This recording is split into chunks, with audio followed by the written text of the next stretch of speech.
MSMEs play a vital role in the country's economy that contributes to 45% of industrial production and 40% of exports. They are also the largest contributors in the employment generation. MSME Competitive Lean Scheme.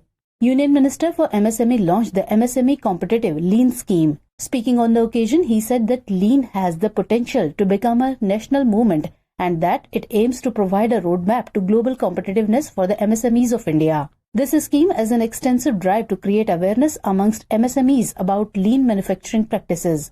It motivates and incentivizes them to attain lean levels while also encouraging them to become MSME champions. Under this scheme, MSMEs will implement lean manufacturing tools like 5S, Kaizen, Kanban, Visual Workplace, Poka-Yoka, etc. under the able guidance of trained and competent lean consultants. To support MSMEs, government will contribute 90% of implementation cost for hand-holding and consultancy fees. There will be an additional contribution of 5% for the MSMEs, which are part of Sfurti clusters owned by women or SC or ST and located in NER. In addition to the above, there will be an additional contribution of 5% for MSMEs which are registering through industry associations or overall equipment manufacturing, that is OEM organizations.